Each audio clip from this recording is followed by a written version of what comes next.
وې کړلې نن زه غواړم چې د مڼو کیک وکړم. نو د دې مڼو کیک لپاره څه شی پکار دي دلته تاسو وینئ.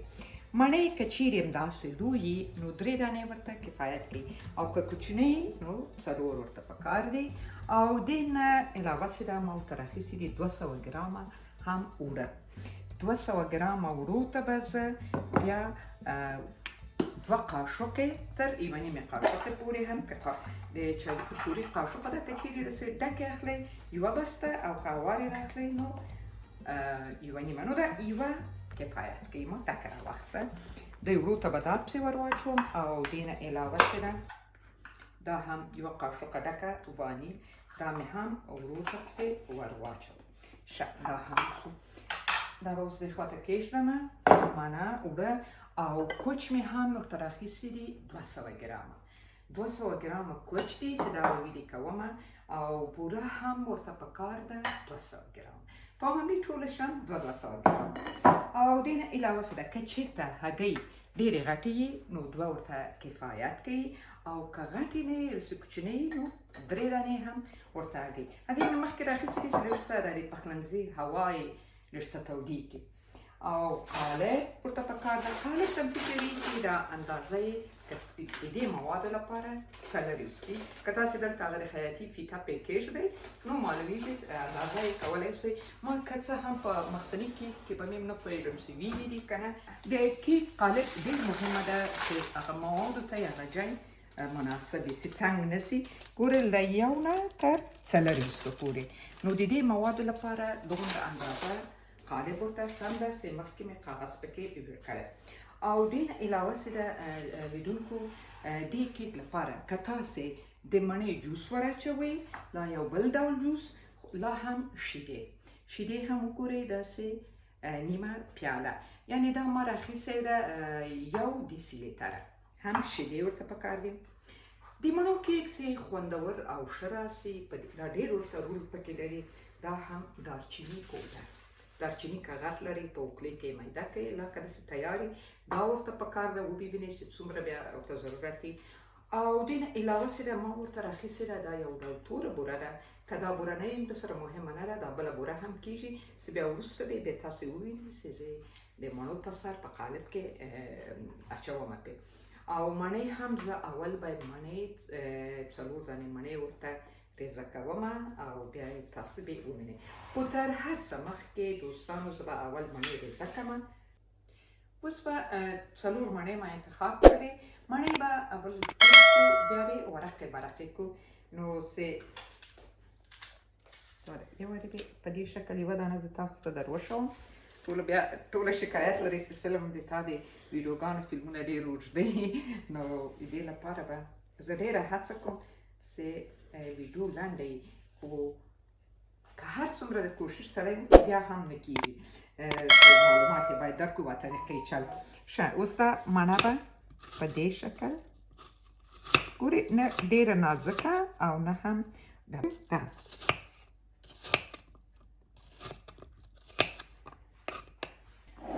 3 دانې هګۍ به دلته واچوو.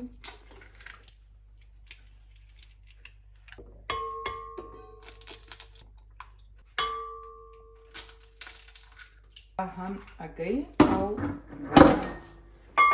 بوره هم 200 ګرامه بوره ور واچوله او دا به پرېږدمه سوکه چې دا هګۍ او بوره سره مکس سي او ښه سره حل سي. اوس به لیدونکو کوچو ته راسم. کوچ که څه هم نرم دي خو بیا یې هم باید یو څه ویلې کوي. نو د ویلې کېدا لپاره که په مایکروویف کې ویلې کوئ او که په دغسې ډیګي کې کوئ هم خو سره نه سي باید صرف یو څه ویلې سي. کوچ او شیدې به سره ګډې هم مکس کړم او په اوړو کې خو تاسو ولیدل چې ما هغه مواد چې پکار وو هغه مې ور واچول.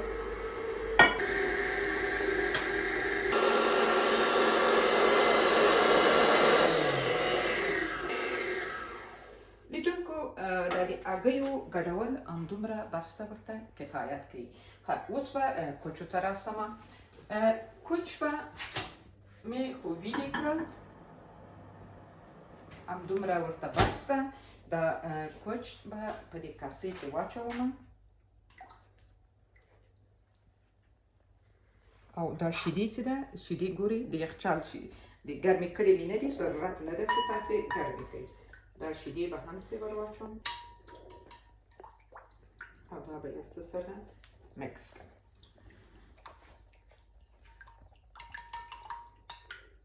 ښه دا خو مکس شو اوس به راسو دا اوړه او هګۍ به سره ګډ کړو لیدونکو مڼې مې سې پوست کړلې بیا مې په دې کاسې کې د ژوبه اچولي دي په اوبو کې تر څو سې دا نور مواد سره یې ګډومه د مڼې یو رقم رنګ یې وځي که نه توریږي نو د دې لپاره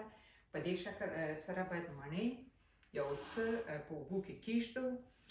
چې رنګ یې بدل نه سي او کسي مهمه نه ده ښه اشه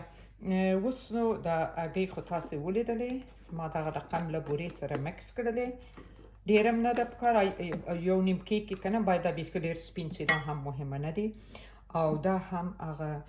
کوچ او شیدې چونه شیدې یخې ولې او کوچ پکې یو څه بېرته داسې هغه سول ټینګ سول پکې شه دا به پسې ور واچوم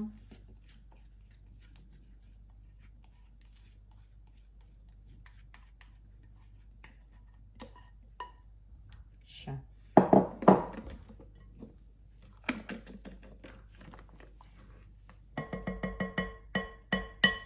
او اوس هم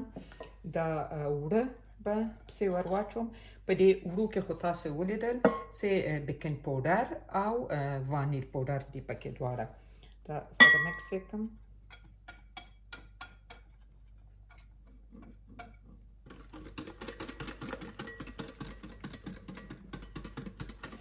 ضرور نه ده چې په ماشین کې وکړي او کم زړه نه غواړي بیا ته په ماشین کې هم سره ګډ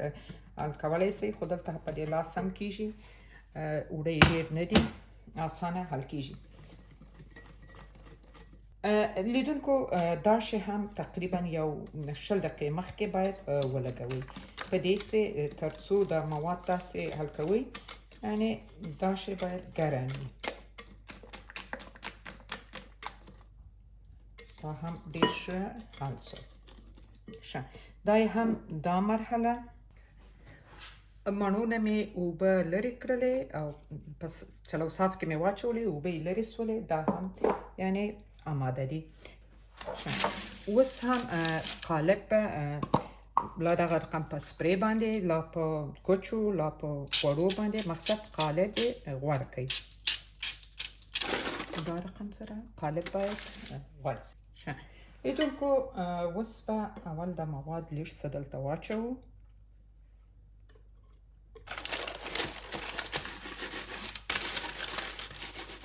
مڼه به اوس شاوخوا پرې داسې کېږدوو په دې شکل سره ټوله مڼې پکې کېږدوئ حتی که تر دې نه هم زیات ورته ضرورت سو پکې کېږدوئ پکې استعمال کړئ دا ډېر خوندور کیک ده که چیرې تاسو ته دا مڼې زیاتې معلومېدلې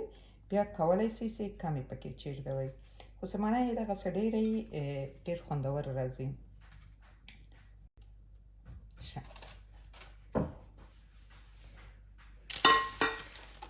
په دې رقم مې مڼه پکې کېښوده اوس د مڼې په سر باندې به دارچیني په دا رقم بوتلانو کې دا به داسې پې ودوړومه دا ډېر زیات خوندور کوي دا کیک بوی ډېر زیات ښه په دا بعضو شیرینیانو کلچو کې چې د دارچیني بوی څومره ښه لګېږي او بوره بیا هم ضرور نه ده چې تاسې دا توره بوره یي کولی شئ چې دا سپینه بوره هم پې واچوئ بوره به دغسې لږ پې واچوم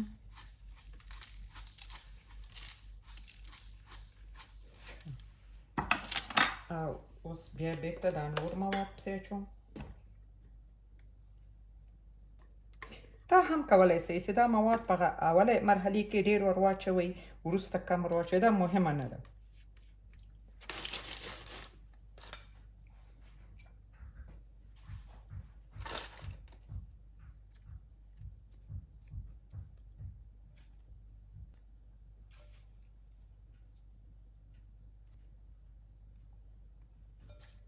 اوس بیا د دې په سر باندې دارچینی دا رمې لږ څه ډېر کړل ما یې بوی ډېر خوښېږي په دا کیک کلچو کې البته ځینې خلک د دې دارچیني سره هم الرژي لري بیا پام کوئ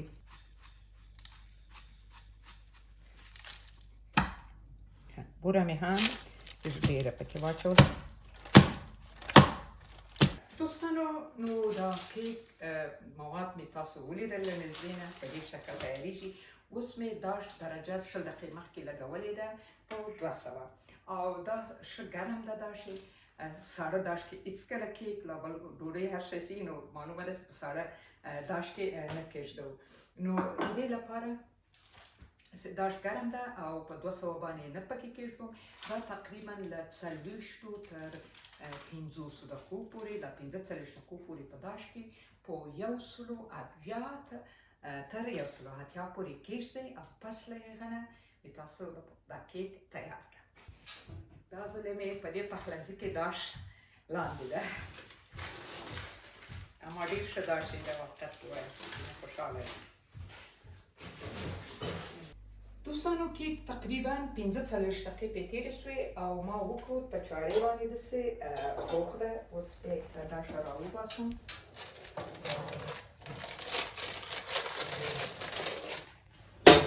ښه بوی ځي دارچیني ډېر زیات ښه بوی ځي پکې ښه اوس یو څو دقیقې پرېږدم وروسته له هغې خلاصوم بیا به یې په بشقاب کې کېږدم دوستانو حتما دا کیک پوخ کړئ ډېر خوندور کیک ده ډېر مزهداره کیک او اسانه او په یوټیوب کې تاسې د ګازرو کیک نور مختلف کیکونه ما پخه کړي دي درسره ویې ګورئ تعقیب یې کوئ دوستانو زه د تاسو ګیلمنه یم نه ویډیوګانې ګورئ نه شیر کوئ نه یو کومنټ راته لیکئ حداقل یو کومنټ خو ولیکئ نو د تاسو د همکارۍ په هیله